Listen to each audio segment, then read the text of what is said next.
He laughed at the wrong person.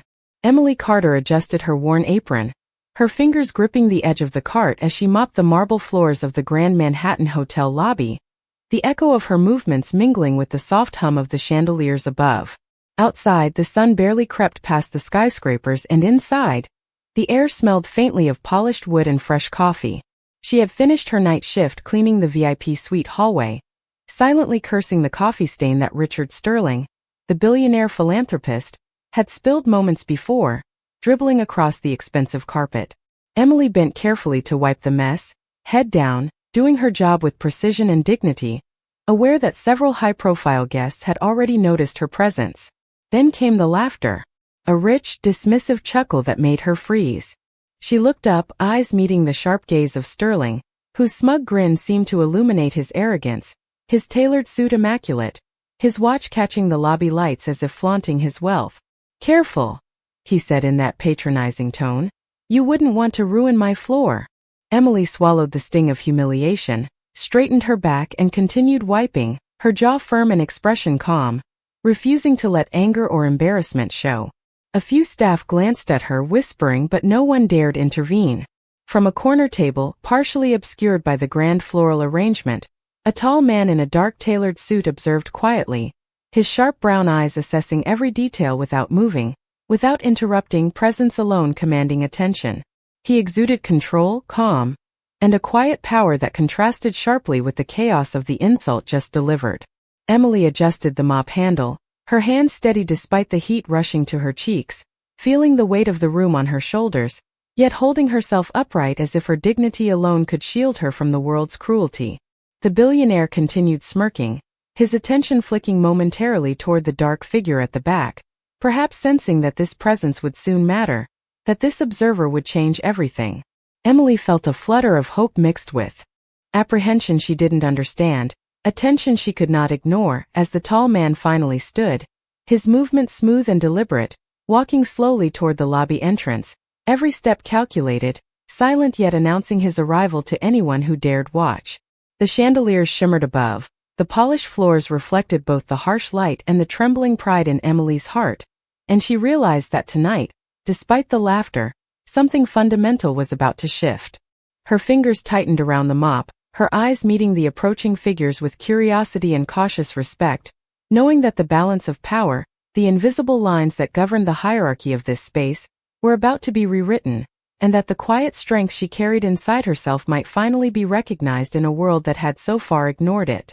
Emily stood behind the counter in the small employee break area, her hands busy arranging clean towels and folded linens while trying to shake off the sting of earlier humiliation. The golden morning light filtered through the tall lobby windows, bouncing off the polished marble and catching the dust motes floating in the air. Her apron was neatly tied, uniform pressed, yet the subtle crease of tension lingered in her shoulders, a silent reminder of the billionaire's harsh words.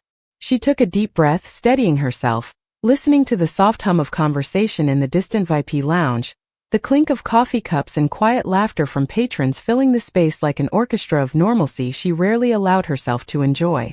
She carefully checked the cleaning supplies cart, aligning the bottles of polish and disinfectant sprays just so.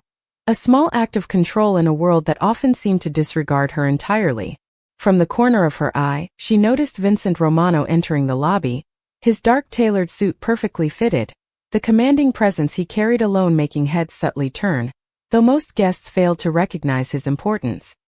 He paused briefly near the information desk, scanning the lobby with calm, calculating eyes before his attention shifted to her, observing without intrusion, the quiet power in his stance making her chest tighten slightly with anticipation and curiosity.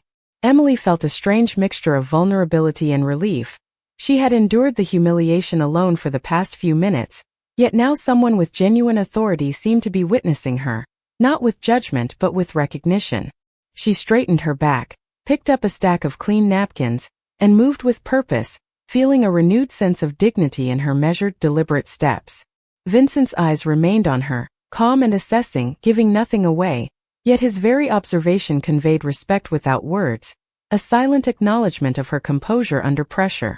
The lobby, bustling with activity, faded to background noise as her focus narrowed to this one powerful man and the task before her. Every step, Every gesture was amplified in significance. Each breath she took a silent testament to her resilience. The scent of polished wood and fresh coffee mixed with the faint, crisp scent of Vincent's cologne drifting over as he continued his survey, his presence a stabilizing force rather than a threat. Emily felt an internal shift, a subtle reassurance that despite the earlier public mockery, she was not invisible, not truly alone, and that the balance in the room had begun to change in her favor. She continued her work, more deliberate, more assured, yet keeping her eyes occasionally lifted to the back of the lobby where he stood, a silent guardian and witness to her grace under scrutiny, a powerful presence reminding her that dignity could indeed draw attention and respect without a word spoken. I have learned that people reveal who they are when they believe nobody important is watching. That morning the hotel lobby sparkled beneath crystal chandeliers, every surface polished to perfection, every smile carefully rehearsed. I pushed my cleaning cart across the marble floor, and tried to focus on work instead of the embarrassment still lingering from earlier. The words Richard Sterling had thrown at me continued echoing in my mind. Not because they were new. People had underestimated me before. It was because he had done it so publicly, as though my uniform somehow erased my humanity. I stopped near a seating area and began collecting empty coffee cups left behind by guests. Around me, conversations flowed effortlessly. Business deals, vacation plans, investment opportunities. Entire worlds existed inside that hotel, and most of them never noticed the people cleaning up after them. I lifted a tray and turned toward the service hallway when I nearly collided with someone. "Sorry," I said immediately. "No need." The voice was calm and deep. I looked up. Vincent Romano stood in front of me. Up close, he seemed even more composed than before. His dark suit was immaculate, but it was not the suit that commanded attention. It was the way he carried himself. Quiet confidence. Controlled energy. The kind of presence that made a crowded room feel smaller. "You handled yourself well earlier," he said. The comment caught me off guard. Most people would not call that handling myself well. A faint smile touched his face. Most people confuse dignity with weakness. For a moment I forgot to breathe. Nobody had ever described it that way. My entire life, people had praised hard work, but rarely acknowledged the strength required to remain kind when someone treated you unfairly. I tightened my grip on the tray. I was just doing my job. Exactly. His eyes briefly shifted toward the lobby. And someone made that harder than necessary. Before I could respond, the hotel's general manager appeared from across the room. The man moved quickly, almost nervously, his expression changing the moment he reached Vincent. "Mr. Romano," he said respectfully, "everything is ready for your meeting." Meeting. The word explained everything. Vincent was not just another guest. The manager looked at him the way executives looked at owners. The realization made me even more curious. Vincent nodded once. Then before following the manager, he looked back at me. "Have a good day, Miss Carter." My heart skipped slightly. I had never told him my name. He walked away before I could ask how he knew it. The manager followed close behind. Within seconds, both disappeared into a private conference corridor reserved for the hotel's most important visitors. I stood there holding a tray of empty cups, staring after them. The encounter lasted less than 2 minutes, yet somehow it felt significant. Across the lobby, Richard Sterling reappeared near the entrance, laughing with a group of investors. He looked confident, untouchable, completely unaware that somewhere behind those closed conference room doors, one of the most powerful men in New York had just remembered the name of a cleaning lady. And for reasons I could not explain, I had a feeling that detail was about to matter far more than anyone realized. The rest of the morning passed in a blur of polished floors, guest requests, and unanswered questions. I tried to focus on work, but my thoughts kept returning to Vincent Romano. Not because he was powerful. At least not only because of that. It was because he had looked directly at me when everyone else seemed to look through me. By early afternoon, the hotel was buzzing with activity. A major business luncheon had filled the grand ballroom, and every department was moving at full speed. I was replacing supplies near one of the private conference corridors when I noticed several executives hurrying toward the largest meeting room on the floor. The atmosphere felt different, more serious, more important. The general manager himself stood outside the doors, checking details and speaking quietly into an earpiece. As I pushed my cart past the hallway, the conference room doors opened briefly. For only a second I caught a glimpse inside. Vincent sat at the far end of a long table surrounded by hotel executives, investors, and business leaders. Nobody was speaking over him. Nobody was ignoring him. Every person in that room seemed focused entirely on what he had to say. The sight stopped me in my tracks. This was not simply an influential businessman. This was someone whose presence shaped decisions. Someone whose opinion carried weight long after he left a room. Before the doors closed again, Vincent glanced toward the hallway. For the briefest moment our eyes met. Then the doors shut. I continued walking, my heart beating slightly faster than it should have. 2 hours later, I was clearing empty glasses from a private lounge when I heard a familiar voice. Richard Sterling. He stood near the bar speaking loudly to a group of investors, his confidence somehow larger than the room itself. The men around him laughed at every joke. Richard seemed to enjoy the attention. As I collected a tray from a nearby table, I heard him mention the incident from that morning. Some people should remember their place, he said with a smirk. Several guests chuckled politely. My stomach tightened. I kept my eyes down and continued working. Experience had taught me that dignity often meant refusing to participate in someone else's attempt to diminish you. I picked up the final glass and turned toward the exit. That was when the room suddenly grew quieter. Not silent, just noticeably different. Conversations softened. Several people straightened their posture. Curious, I glanced toward the entrance. Vincent Romano had entered the lounge. He moved with the same calm confidence I had noticed earlier, greeting a few executives before stopping near the center of the room. Richard's expression changed almost immediately. The billionaire's easy arrogance became something more cautious, respectful even.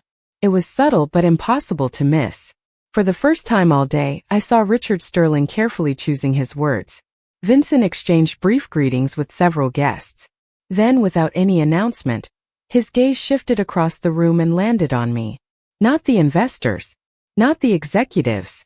Me. A cleaning lady holding an empty tray. The room seemed to pause around that moment. Vincent gave a small nod of acknowledgement before returning his attention to the conversation. It lasted only seconds. Yet something changed instantly. Because everyone else in the room saw it too. And for the first time since I started working at the hotel, I realized that being noticed by the right person could completely change how the world chose to see you.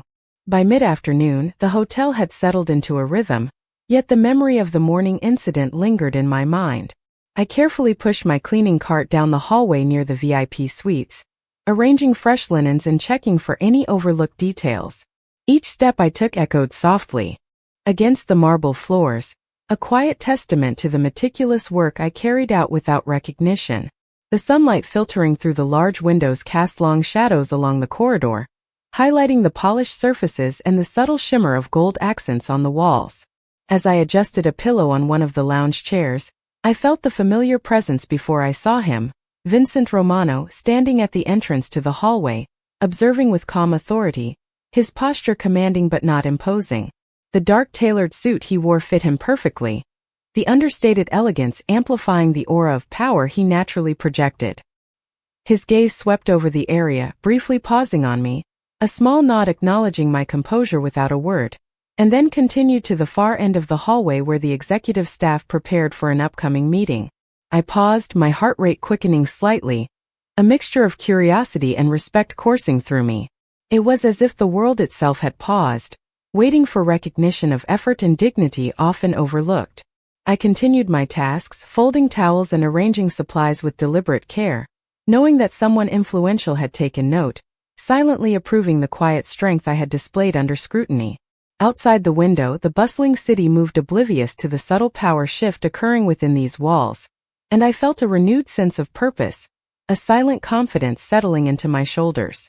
The echo of my footsteps was accompanied by the faint hum of the elevators and distant conversations, but Vincent's presence rendered the usual noise almost irrelevant, sharpening my awareness to every detail, every gesture, every decision I made in that space.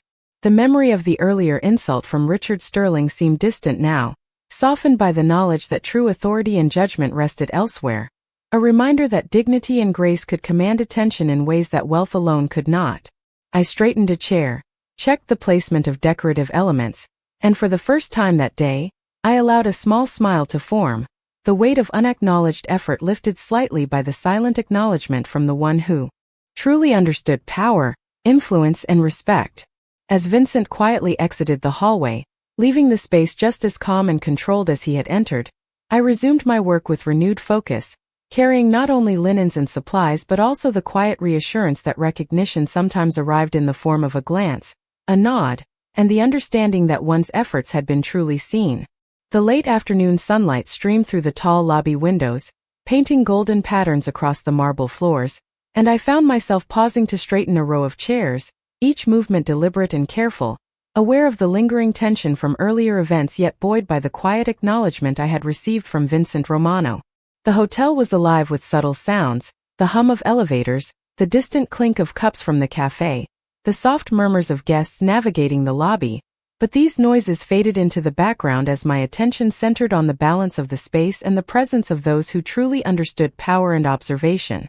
Vincent had remained for only a short time during the morning, but his glance, firm yet non-intrusive, carried weight, and it seemed to linger in the air around me, a reminder that recognition and respect could arrive silently, without fanfare or declaration.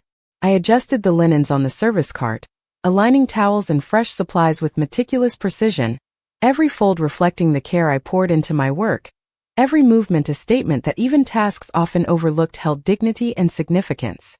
In the corner, the sunlight glinted off polished surfaces, reflecting fragments of the room and capturing the subtle expressions of passing guests, some oblivious, others noting with curiosity the poise and calm I carried despite the earlier embarrassment. Moments later, a brief interaction with a colleague reminded me that my composure had not gone unnoticed. A nod of approval, a whispered "well done" passed between us, the smallest human connection reinforcing the quiet strength I had maintained throughout the day. As I pushed the cart past the elevators toward the guest suites, I felt the residual tension of Richard Sterling's mockery fade further, replaced by a sense of balance and inner validation that no words or gestures from the arrogant billionaire could diminish. Vincent's presence earlier had not intervened or shielded me directly, yet it had reshaped the atmosphere in the lobby, subtly altering how others perceived my work, and more importantly, how I perceived myself. I paused again at a wide window, gazing at the city streets far below, where the bustling urban life moved relentlessly, unaware of the quiet transformations happening inside the hotel. The golden light illuminated my reflection alongside the marble and polished brass, a visual testament to the ordinary strength and dignity that could command attention even without announcement. Each step forward was measured, intentional, and carried a newfound assurance, a silent conversation with the space, with the people, and with the knowledge that in the midst of unnoticed work, a single observant presence could shift perceptions and create space for respect to take root.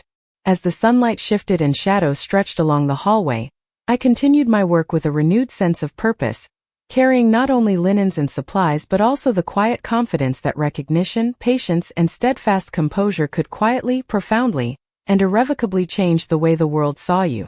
The following morning, the atmosphere inside the hotel felt noticeably different. Nothing had changed on the surface. The chandelier still sparkled above the lobby. Guests still moved through the marble corridors carrying designer luggage and expensive coffee. Employees still worked quietly behind the scenes. Yet beneath that familiar routine, something had shifted. I noticed it the moment I arrived for my shift. People looked at me differently. Not dramatically. Not in a way that drew attention. But the difference was there. The front desk manager greeted me by name. A supervisor stopped to thank me for covering an extra shift the previous month. Even several guests smiled as they passed. It was as though someone had adjusted a lens that had been out of focus for years. Around noon, word spread through the hotel that Richard Sterling had returned. The news traveled quickly among the staff. His presence always seemed to create tension. Conversations became quieter. Movements became more careful. I was replacing supplies near the executive conference level when I saw him stride through the hallway surrounded by advisors and assistants. He looked exactly the same as before. Confident, expensive, certain that every room belonged to him. As he passed, he barely glanced in my direction. But this time something felt different. The dismissive amusement that had been in his eyes before seemed absent, almost as if he had become aware that circumstances had changed. A few minutes later, I entered a private reception area to clear empty glasses from a side table. The room was occupied by senior executives, investors, and several hotel board members. At the center of the conversation stood Richard Sterling. Across from him stood Vincent Romano. The contrast between them was impossible to ignore. Richard spoke frequently, filling the room with confident statements and polished observations. Vincent listened, calmly, patiently. He never raised his voice, never competed for attention. Yet somehow the room seemed to orbit around him. Every time he spoke, everyone else stopped talking. I collected glasses quietly while pretending not to listen. Then I heard my name. My heart nearly stopped. Richard had apparently been discussing employee standards. One comment led to another. Then suddenly he mentioned the incident from the previous day. "I simply expect professionalism," he said with a dismissive shrug. "Some employees are too sensitive these days." Several people exchanged uncomfortable glances. The room grew noticeably quieter. Vincent set down his coffee cup. The sound against the table was soft, yet it immediately captured everyone's attention. "Interesting," he said calmly. Richard smiled. "You disagree?" Vincent looked toward the windows overlooking Manhattan before speaking again. "I believe professionalism includes treating every employee with respect." The sentence was delivered without emotion, without accusation. Yet the effect was immediate. Nobody argued. Nobody laughed. The room simply absorbed the statement. Richard's smile faded slightly. "Surely you are not suggesting," Vincent interrupted him politely. "I am suggesting that character becomes visible when interacting with people who cannot offer you anything in return." Silence followed. Complete silence. Standing near the service station, I felt my pulse racing. Not because Vincent was defending me directly, because he was defending something larger. Principle. A standard. A truth. The conversation moved on moments later, but the atmosphere never fully recovered. The balance of power inside the room had become unmistakably clear. And for the first time since Richard Sterling walked into my life, I watched someone with greater influence challenge arrogance without anger, without humiliation, and without raising his voice. As I left the reception area carrying an empty tray, I realized something important. Real power did not need to prove itself. It simply revealed itself when the moment required it. Evening settled over the Manhattan skyline, and the hotel lobby glowed under the warm, ambient lighting of chandeliers and wall sconces, casting gentle reflections across the polished marble floors. Emily Carter moved with calm precision, folding fresh linens and arranging trays for the evening guests, her posture steady, her movements deliberate, as if each action carried its own quiet assertion of competence and dignity. The events of the day replayed in her mind: the morning humiliation, the brief yet meaningful acknowledgement from Vincent Romano, and the subtle shift in how the staff and guests now regarded her. Each recollection strengthened her resolve. In a quiet corner, Vincent stood, observing the lobby with the same composed authority that had marked him since the morning. His presence was understated but palpable, commanding attention without a word, a contrast to the earlier arrogance of Richard Sterling. When Sterling reappeared briefly to greet an associate near the entrance, Emily noticed the subtle difference. He no longer carried the same sense of dominance. The influence Vincent exerted had realigned the room's hierarchy. Emily adjusted the chairs in the lounge area, aligning them symmetrically, the tactile act soothing and grounding her. While she glanced toward Vincent from time to time, she could sense the protective, respectful energy radiating from him without direct intervention, a quiet assurance that dignity and perseverance were seen and valued. Guests passed by, some offering polite nods or small smiles, their awareness subtly shifted by the silent acknowledgement Vincent had provided. The corridors, usually a backdrop to invisible labor, now seemed charged with recognition and quiet empowerment. As the sun dipped lower, bathing the lobby in warm golden hues, Emily continued her work, carrying trays and tidying spaces with measured intent, each step resonating with newfound confidence. Vincent approached briefly, his dark suit a shadow against the soft light, stopping to offer a small nod, his gaze conveying acknowledgement, respect, and an unspoken validation of her integrity and effort. Emily felt a rare warmth spread through her chest, the kind that comes from being genuinely recognized by someone whose opinion held weight far beyond superficial appearances. She straightened her back, met his eyes for a fleeting moment, and continued, a subtle smile forming as the balance of power and perception in the lobby had clearly shifted. The day's events had transformed the environment.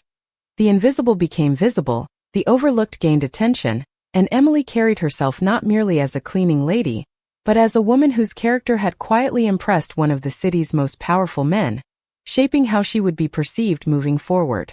The lobby, glowing with the reflections of chandeliers and the fading light outside, seemed to celebrate this subtle victory of dignity and recognition, the quiet justice of presence and patience unfolding in real time, a demonstration that respect could be commanded not through wealth or noise, but through steadfast composure, quiet resilience, and unwavering character. The following morning, sunlight spilled across the marble floors, warm and soft, highlighting every gleam of polished brass and crystal within the hotel lobby. Emily Carter moved among the tables, tidying chairs, arranging fresh towels on carts, and ensuring that each corner of the space reflected care and precision. But this day felt different. The balance of power had subtly shifted, the invisible lines realigned, and she could sense it in the way the staff now interacted with her. Respectful nods, brief smiles, and quick gestures of acknowledgement that had been absent before. Richard Sterling, for all his wealth and confidence, had become just another man in a room, his earlier arrogance quietly tempered by the knowledge that his social dominance did not guarantee authority over every situation. Vincent Romano entered the lobby, his dark tailored suit immaculate, the quiet strength in his posture immediately drawing attention without a word spoken. He walked past guests and staff alike, surveying the space with his characteristic calm, his gaze pausing briefly on Emily. The acknowledgement in that look was subtle, unspoken, yet profoundly affirming. It carried a weight far beyond mere words. Emily straightened her back, arranging a tray of clean glasses, her fingers steady, heart beating with a mixture of pride and humility. Every step, every motion, was amplified by the knowledge that she had been seen by someone whose judgment truly mattered, whose understanding of character went beyond appearances and social status. The lobby hummed with quiet activity, guests chatting softly, elevators chiming, footsteps echoing, but the subtle gravity of the moment rendered the usual noise almost irrelevant. She observed guests moving past, their conversations momentarily paused as they noticed the calm authority Vincent projected, a presence so commanding that even Richard Sterling, lingering nearby with his entourage, could not dominate the room. Emily felt the warmth of quiet triumph. Dignity had been recognized, patience rewarded, and the small victories of consistency and grace elevated her above mere circumstance. The golden light shifted, falling across her reflection in the polished floor, illuminating her composed expression and the careful work she carried out with pride. Vincent nodded once, a faint but unmistakable sign that her perseverance had not gone unnoticed. He continued on his path, the hum of the hotel returning to normal, but the impression of recognition lingered. Emily moved through the lobby with a newfound confidence, every action deliberate, every movement measured, knowing that her character had earned acknowledgement and respect, that the subtle, quiet power of steadfast dignity could outshine wealth, status, or mockery, and that in the eyes of the most powerful man in the city, she had finally been seen for who she truly was. The hotel space seemed to embrace her presence, a silent celebration of perseverance, the recognition of invisible labor, and the enduring impact of respect earned rather than demanded, leaving Emily with the profound certainty that she had altered not only the perceptions around her but also the course of her own story.